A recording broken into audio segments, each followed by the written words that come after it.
Ngayon po sa ating Dr. Serbisyo, maaring kung di po ako nagkakamali, napag-usapan na rin ito along the lines ito po sa ating programa. Ibang times that pa yata tayo noon, Maan. Ito pong nuclear medicine.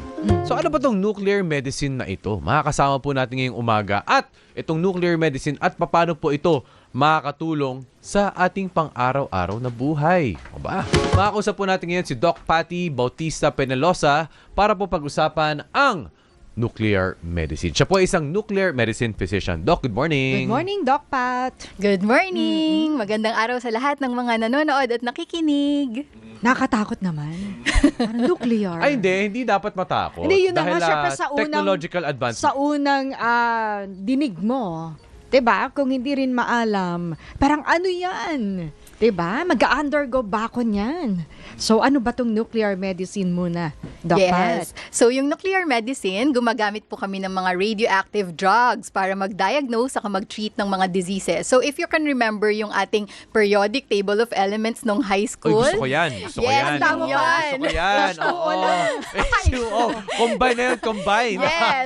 So, for example, yung gallium-68 or yung F18 or yung fluorine-18, ginagamit namin siya ngayon pang-diagnose or pang-stage ng mga, for example, prostate cancer or neuroendocrine tumors. And then, papalitan namin yon ng lutetium-177. So, nasa periodic table pa rin to para maging therapeutic. So, para siyang, kaya siya tinawag na theranostics kasi therapy plus diagnosis or diagnostics. So basically, it's the same drug, nag-iiba lang yung radioactive component. Nako. Okay, so to be Natatakot pa rin specific, ako. ito pong nuclear radioactive. medicine na nagbalik tanaw tayo sa ating periodic table is Yes. ang direct translation po na at least sa practical work, no? Ang pagdating po sa usaping prostate. Tama po ba, Doc? Paano po siya, Doc?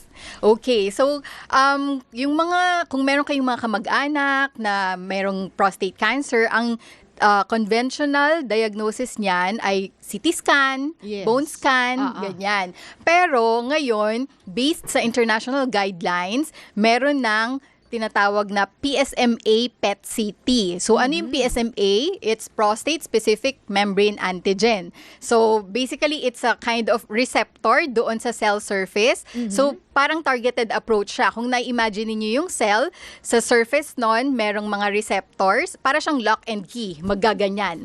So, doon siya kakabit para mas ma-minimize din natin yung mga side effects. So, for diagnosis, we use gallium-68 or F18, PSMA, but PET-CT pa rin. And then for therapy, papalitan natin yon, magiging lutetium-177 na PSMA. Paano mas parang safe ito, Doc? Compare dun sa, ano ba the usual ang ginagamit kapag gusto mong makita kung may prostate cancer, may tumor, oo.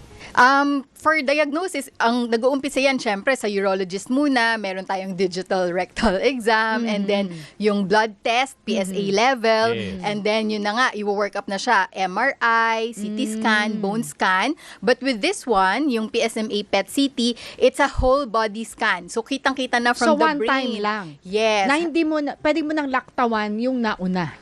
Not necessarily. May mga Okay. kanya-kanya pa rin siyang roles. But if you want a complete staging in one visit to the hospital, you can go with the PSMA PET-CT kasi ipapakita na niya yung buo. Buong katawan na yan, hindi localized doon lang sa may prostate. So makikita na natin kung kumalat ba to sa kulani, sa bones, or sa sa lymph lungs, nodes, or oo. sa, yon, kung saan man siya kumalat. So parang hindi lang makikita dito, pwedeng sa ibang parte na rin ng katawan. Ganun ba yun? Opo. Yes. So isang buong picture talaga siya, para siyang whole body scan, and then kitang-kita na natin. Naku, mga magkano yung whole body Opo. scan? Kasi hindi Opo. lang naman, tama ba? Hindi lang sa prostate ito. Pwedeng makita mo na rin sa yung ibang parte. Kung may Yes. na-develop, kung may cancerous na doon, Yes, may tumor, oo. magkano yan usually, Doc? Nag-iiba-iba po yung ating presyo. Yes. Meron pong nagre-range ng mga nasa 80,000 hanggang 120,000 pesos po. Depende po kung saang center or hospital kayo magpapagawa. Lahat po ba ay halos marami na ring ospital? O may PhilHealth din ba dito? Sa ngayon po, wala pa siyang PhilHealth, pero nilalakad na po natin yan. Opo. kino-cover naman po siya ng mga ilang HMO. Tapos meron naman pong nakakatulong din po yung mga sa DSWD. Ganyan. Yes, opo. So, paano siya game changer ngayon, Doc? Dahil nga mabilis or nakikita niya yung yung buong katawan at saka yung mga maliliit na lesions, nakikita rin, nagla-light up din siya. So, mas convenient and then mas targeted nga siya dahil meron siyang therapeutic component or meron siyang counterpart na pwedeng kung ano yung nakita mo sa scan, yun din yung matitreat. So, nami-minimize ngayon yung mga side effects. Kung kunwari naman, kumalat na nga siya or stage 4 na siya na prostate cancer, mas makikita natin na yun lang yung tatamaan. So, nababawasan yung mga side effects. Yes. So, therapeutic meaning ay, Opo. yun nga, side effect lang yung sinasabi mo. Hindi yung parang pwedeng may cure kahit walang gano'n. Usually Hindi kasi ganon. kapag stage 4, ina-explain ko rin to sa mga pasyente ko, mahirap nang ma-achieve ang cure. But what we can target is partial remission or partial response, yung dun lang siya. At saka yung pwede ring stable disease or yung makokontrol natin na hindi na siya magsispread pa or hindi na siya lalala. Oo. And of course, yung quality of life. Napaka-importante ng Opo. quality Mas of lalong life. mabuti kung early stage. Yes. Opo. Oo. Pero Although- comparison po, Doc, sorry to cut you, Doc. Doc Patty, comparison, nung wala pa po itong technology ito, ano po yung nararanasan ng mga pasyente noon kung hindi na nakikita yung buong picture? Dati, siya, parang chop-chop. So, kumbaga... Hulaan, trial and error, parang so ganon. pupunta ka kung saan-saan para sa mga different exams mo. And then, for your therapy naman, pwede nga na merong mga may side effects. Drugs, Kasi parang hindi nga siya targeted and hindi rin tayo guided ng images. Yes. But now, image-guided na siya. So, we can actually check after several cycles if the patient is responding, and then kung hindi naman, di ititigil na natin. So in the end, it's actually also cost-effective. Opo, Bakit opo. prostate ang ating focus? Hindi yung iba pa, say breast Colon. cancer, colon cancer. Opo. Well, actually, alam nyo naman kapag mga ganyan, yung research niyan matagal. So it really takes decades. Actually, nag-umpisa to nung radioactive iodine for thyroid cancer. That was 1940s. And then beginning early 2000s, actually ang bago nito is yung neuroendocrine tumor. Etong neuroendocrine tumor, it's relatively rare, but actually ngayon medyo tumataas na yung incidence because mas na, I guess, increased awareness ng mga doctors, so mas nakakatch na nila, and also because of the advanced diagnostic tests nga din. So nauna yung neuroendocrine tumor, sumunod si prostate cancer, but now, as we speak, may mga ongoing trials naman abroad, hopefully soon, for the more common ones like breast, lung, colorectal, and syempre i-update namin kayo kapag meron ng approval yan. So, okay, go ahead. Oo. Say, gusto ko lang, for my peace of mind. Gusto ko Correct. malay mo. Prepper ka. Di mo masaya. Ako rin, prepper din tayo. Pwede bang ipagawa ko yan nang wala akong sintomas, Yes, wala yes, akong yes, nararamdaman.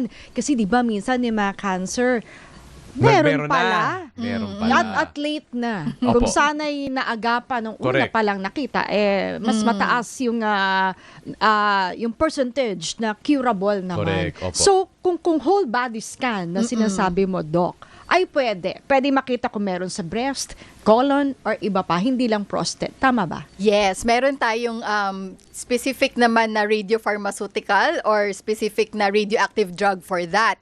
So yung na-mention ko kanina na PSMA PET-CT, it's for the prostate. Ang workhorse natin or yung pinaka-common ay yung FDG naman, fluorodeoxyglucose. So yung F18, FDG PET-CT, ito yung parang pang-screening test. Although, syempre, medyo dinidiscourage namin na kung wala kang symptoms, magpapaganon ka. Usually, ini-encourage namin siya kung meron kang strong family history, meron kang nararamdaman, Or meron yung early kang stage, pwede rin. Yes, meron kang mga abnormal tests, then pwede kang magpa-FDG PET-CT. So, dun sa FDG PET-CT, kung meron kang colon, meron kang lung, meron kang lymphoma, Or breast. yan, Oo. breast din, makikita natin yan. So, Doc, to clarify, no, pag sinabi po nating drugs, quote-unquote, hindi naman yan ini-intake. So, kumbaga, this is for imaging purposes. Para ka nagpa-x-ray, quote-unquote, bad example. Ilang Parang Minuto ganon. ba yun, Dok? Opo. Ano siya, ini-inject yung gamot. Ayun, ini-inject Oo. pala. So, for the Oo. PET CT, kung ang ni-request ng doctor ay may contrast, dalawa yung mai-inject. Isang radiopharmaceutical na parang tubig lang, at saka yung isang dye or yung contrast. Yes. Parang ano Oo. rin, CT scan o Yes, MRI. parang oo. CT scan. Okay. So, masakit?